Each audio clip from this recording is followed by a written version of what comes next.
Welcome to the Bar Exam Toolbox podcast. Today we're going to be discussing an issue in our Listen and Learn series related to real property. That is easements. Your Bar Exam Toolbox host today is Alison Monahan, and typically I'm with Lee Burgess.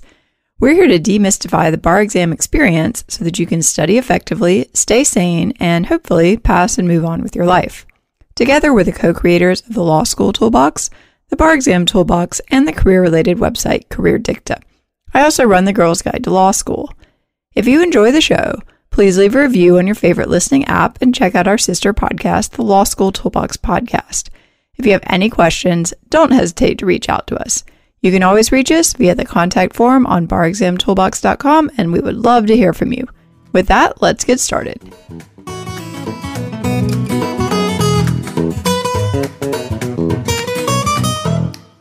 Hello, and welcome back to the Listen and Learn series from the Bar Exam Toolbox podcast. Today, we're going to be discussing an issue related to real property, which is easements. Easements are one of the more common real property topics on bar exam essays. And while the concept itself is fairly simple, there are a lot of different elements and rules that can really complicate things. We're going to break it down today into a few questions and use some hypotheticals to show you how to get the most points out of your easement questions. Ready? Let's get started. First up, let's jump into a simple rule statement. An easement is a non-possessory interest in the use of someone else's land. The land or individual that benefits from the easement is called the dominant estate, while the burden land or individual is called the servient estate. Easy enough, right? Well, there are a few important questions to consider when thinking about easements that we'll walk through right now. Your analysis of these questions will help you score points on your bar exam essays. The three questions are as follows. Number 1, how was the easement created? Number 2, what type of easement is this? And number 3, was the easement terminated? So first let's discuss creation of an easement. There are 4 different ways an easement can be created, and we'll break these down by type and give you the elements for each type. And the names of these are slightly intuitive and can help you remember the elements. So first up, we have an easement by grant. This is the most common and straightforward way to create an easement. An easement by grant, also sometimes called an express easement, requires, number 1, a writing signed by the grantor that 2, identifies the land and the parties involved, and 3, indicates the grantor's intent to convey the easement. Essentially here, 2 people agree on the easement and they write it down. The scope of the easement is agreed upon by the parties as well, so everyone knows what they're getting into. Anytime you see a recording of an easement, your analysis of easement by grant should be triggered. Now, real property can be great because the hypotheticals are often very concrete and easy to follow. So let's use one now to illustrate all the different ways to create an easement. Mary and Larry own houses next to one another. They both have great views of the lake, but Mary has to walk on Larry's property for about 200 feet to get access to the lake. Larry has no problem with this, so he draws up a contract, specifying which part of his land Mary can use and signs it. An easement by grant has been born, and Mary can walk on Larry's land to jump in the lake on a hot summer day. The second type of easement is called an easement by prescription.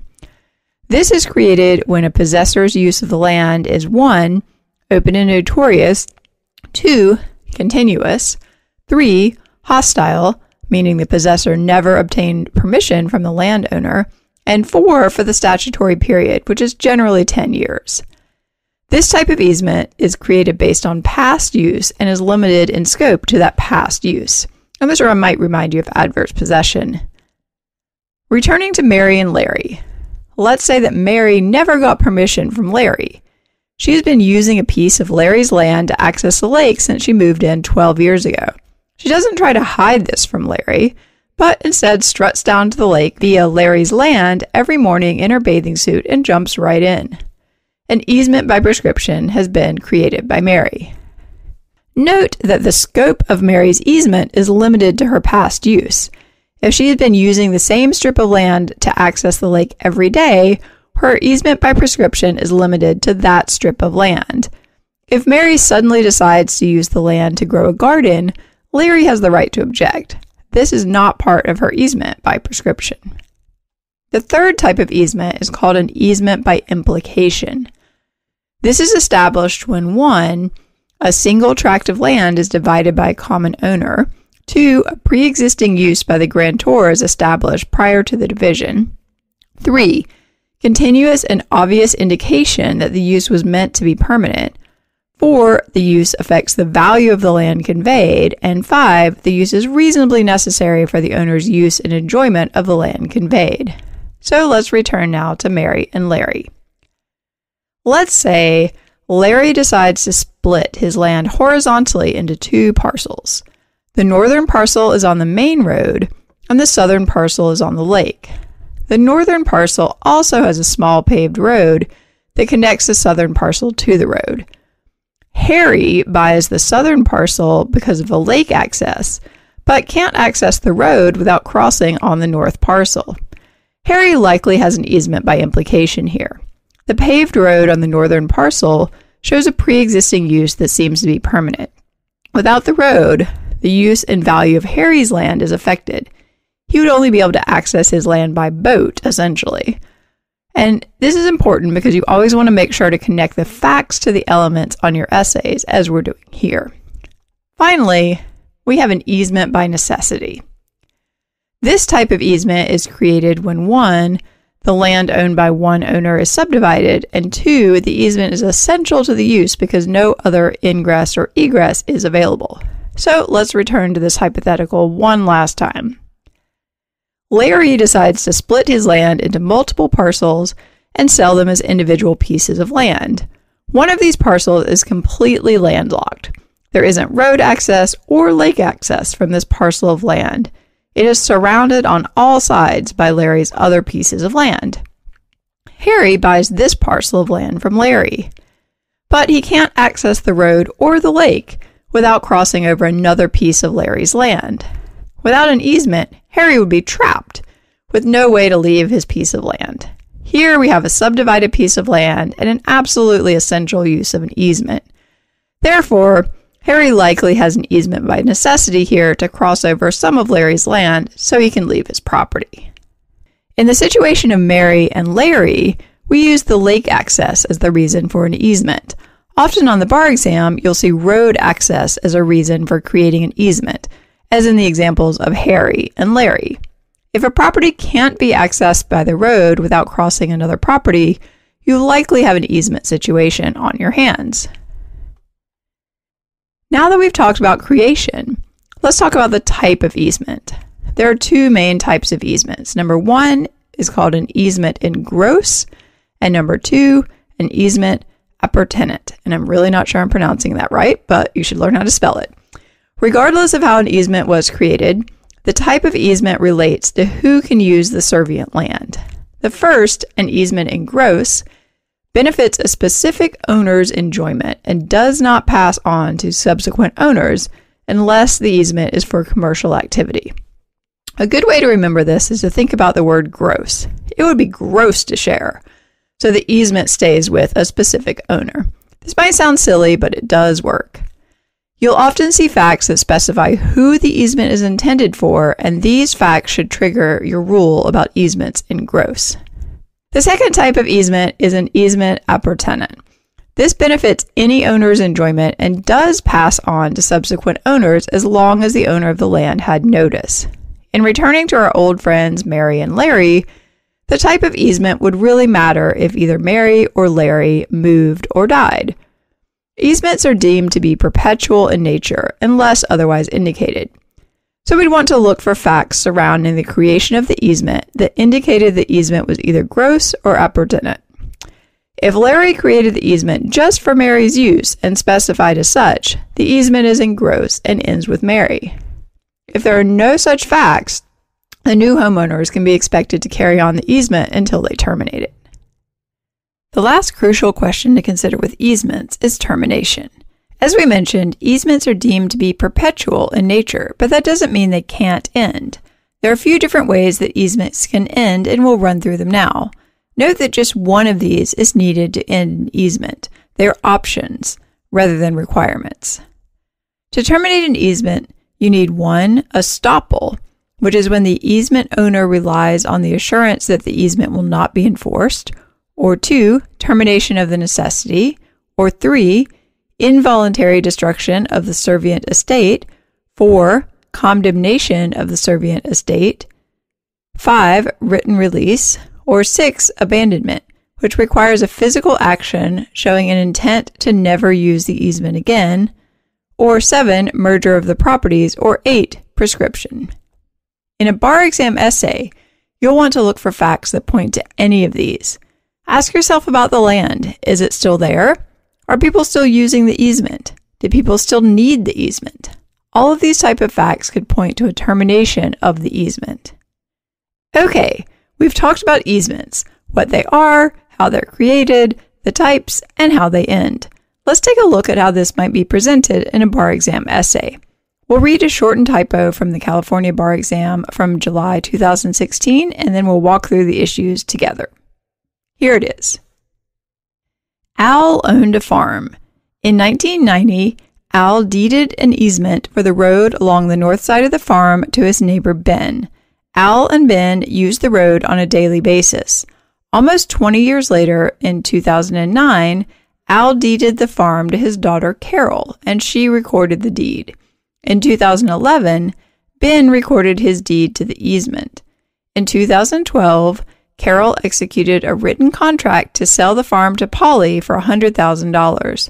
The contract stated in part, "Seller shall covenant against encumbrances with no exceptions." During the inspection of the farm, Polly had observed Ben traveling on the road along the north side of the farm but said nothing. A year after Polly has deeded the farm, she blocks Ben's use of the road. Ben sues Polly for access to the road he received in the easement. Does Ben have a valid easement? There are some contract questions here, but for today's purpose, let's simply analyze Ben's easement. Remember to refer to the rule statement before jumping into the elements. An easement is a non-possessory interest in the use of someone's land. Then we can ask if an easement was created. Here we have straightforward facts to indicate that yes, Ben has a valid easement. Specifically, Al deeded an easement for a road along his farm to Ben. A signed writing that specifies the land, parties, and intent will create an easement by grant.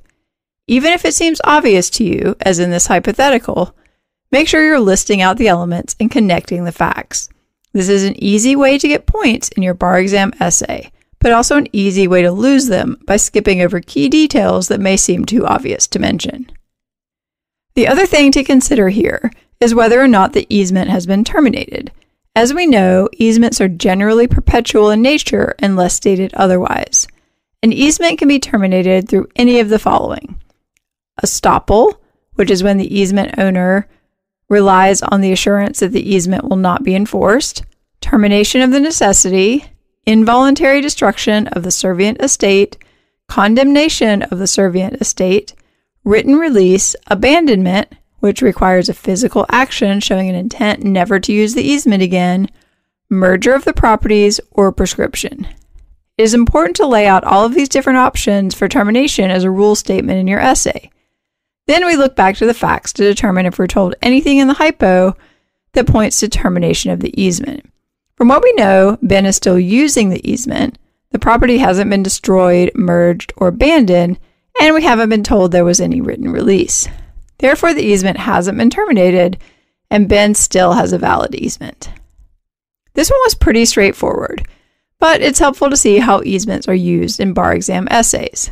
Let's look at a second one that's a little more complicated. This hypothetical has been adopted from the February 2007 California Bar Exam. Here we go. Builder sold a shopping mall to owner. The recorded deed from builder to owner conveyed the mall and parking lot where the parking spaces were numbered 1 to 100. The deed reserved to builder the exclusive right to use parking spaces 15 through 20 as a place to set up a stand to sell sports memorabilia and sandwiches on Sundays. Owner's shopping mall was home to many leased stores, including fast food. On the first Sunday after fast food opened its takeout restaurant, Builder set up his memorabilia and sandwich stand in parking spaces 15 to 20. Fast food, not aware of the provision in the deed, complained to Builder about the competition of Builder's sandwich sales and the occupancy of parking spaces allocated to fast food. Builder ignored fast food's complaints. What rights does fast food have against Builder? Alright, so this is a bit of a trickier one, because the easement isn't the traditional land use for road that we often see in bar exam essays. It's important to return to your rule statement for easements, which tell us that easements are a non-possessory interest in the use of someone else's land. Does Builder have a non-possessory interest in the use of owner's land? Yes.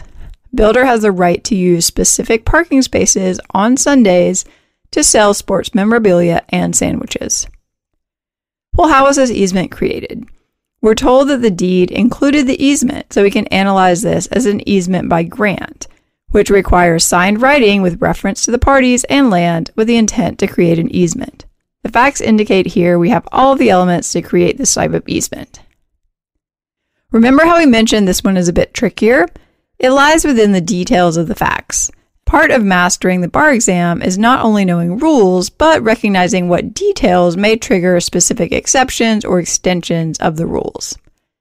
In this hypo, we're told why Builder wants to use the parking spaces: to sell his memorabilia and sandwiches. This is an important detail. It triggers a rule about easements in gross, which are usually limited to the specific easement owner and do not pass to future owners. Remember, they're gross, so we don't share. We know that this is an easement in gross because the deed specifies that the easement is for Builder. However, we also know there's an exception to easements in gross for commercial activity. And what is Builder doing? He's selling things. This is a prime example of how to connect seemingly unimportant facts to rules to rack up extra points on the bar exam. If you ever think a question seems too simple, keep looking at the facts. There's likely more there than meets the eye. Even though this factual detail wasn't directly implicated in this part of the question, you can assume it's probably relevant someplace. That's all we have time for today. If you enjoyed this episode of the Bar Exam Toolbox podcast, please take a second to leave a review and rating on your favorite listening app. And be sure to subscribe so you don't miss an episode. If you have any questions or comments, don't hesitate to reach out to Lee or Alison at lee@barexamtoolbox.com or allison@barexamtoolbox.com, or you can always contact us via our website contact form at barexamtoolbox.com. Thanks for listening, and we'll talk soon.